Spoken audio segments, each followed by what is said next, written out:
someone reacted to my voice is from kindergarten, when my crayon broke and I went to ask my teacher for another.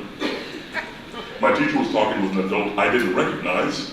She turned to me and said, "Yes, Randy?" To which I replied, "Miss Teacher, my crayon broke. May I have another?" My teacher went to procure another crayon, but the other adult, who was not familiar with my voice, her head snapped towards me in whiplash surprise. I'm not saying I sounded like this as a kindergartner. That would be silly.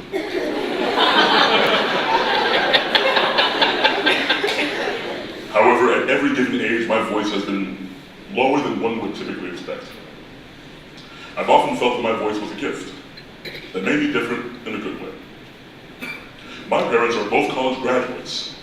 My father earned a degree in journalism and my mother in education. The three of us immigrated to the United States of America when I was 4 years old. My father arrived in New York with only a single suitcase. His plans to begin there fell through, and if not for a dear friend here in Dallas agreeing to put my father up, I might have grown up a New Yorker.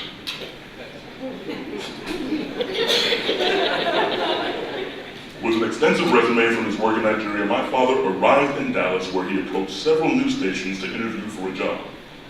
He was told that his journalism degree would not be recognized in America and that no one would understand him because of his accent.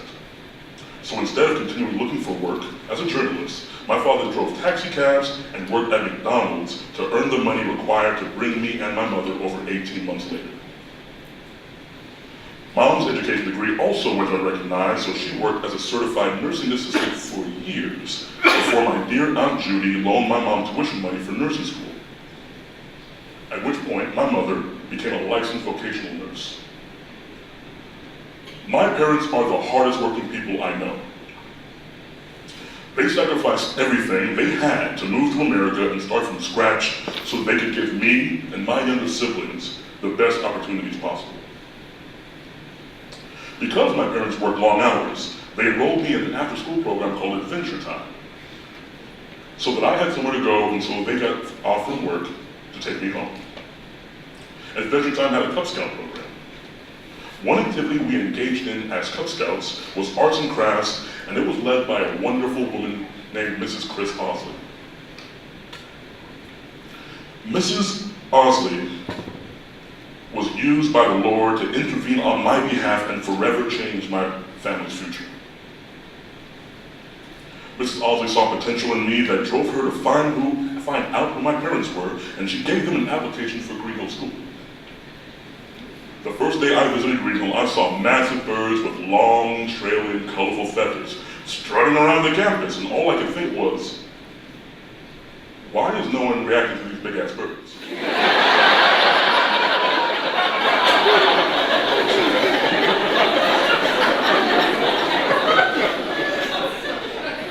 That moment confirmed that this new world was different from the one I'd known. In college, I was a radio, TV, film student. I'd always been passionate about storytelling and knew I wanted to be involved in that world. When I couldn't get into my classes for the major, I grew disillusioned.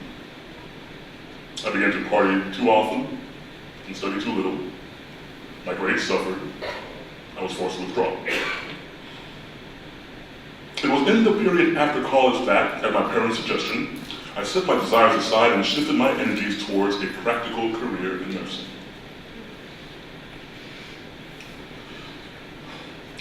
I pursued a nursing license for years through multiple institutions. 5 years spent making mistakes, failing classes, repeating classes. If I felt like a loser before for not earning a college degree, now I felt like an abject failure.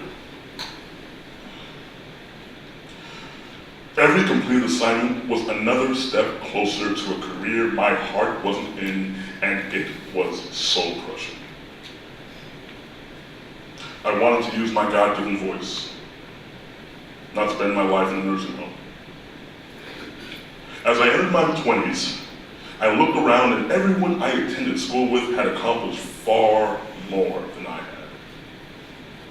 One of my closest friends created a robot that is now being used to teach life skills to children with autism. And here I was, without so much as an associate's degree. Since high school, I've been known as a guy who fell asleep in class. It grew more severe with the hours of nursing school. I rear-ended 2 people in the space of a month from driving drowsy. I had one teacher who suggested I see a sleep specialist. I didn't have health insurance, but because of her generosity, I was examined. The specialist told me that I have a condition called obstructive sleep apnea. The soft tissue of the airway of my throat collapses while I'm asleep, resulting in apneas. Long pauses where for up to a minute, my body does not breathe. This was my wake-up call. For years, I'd squeezed myself into the box of my parents' expectations, sacrificing my dreams in favor of their own, not wanting to bring them heartache or disappointment. This year, I said, fuck it.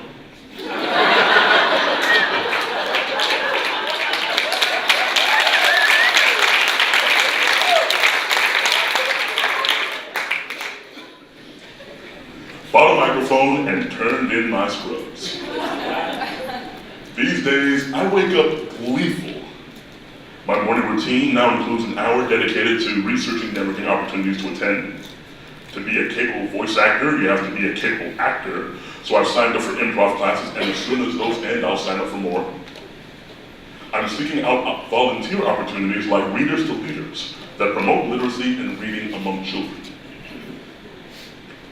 But mostly, I'm spending hours reading into a microphone, listening to my voice, and seeking out opportunities to use it. Earlier this year, I had a golden opportunity practically fall into my lap to perform some 30-odd characters for a video game that, when released, would mean my voice would be heard potentially worldwide.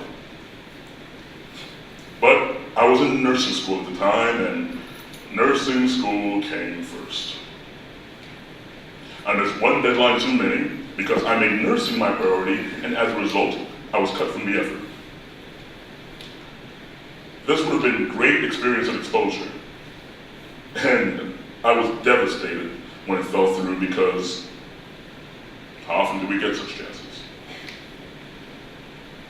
After that debacle, I followed some wonderful advice from a good friend, posted in some voice acting forums, and was contacted to perform as in another video game as a high and honorable alien.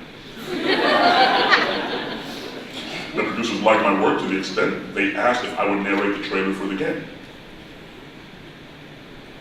While I don't come from wealth, I've always been rich. I am who I am, and so much of that was out of my hands. Look, I could be in Nigeria right now, but instead, I am here as one of 7 Dallas-ites sharing their stories on this stage. All my life, I felt as if people were watching me. So many people expect such great things of me, and the pressure of that has been difficult. I don't want to let them down. I don't know what tomorrow brings, or even that I'll be there to see it, and that's frightening.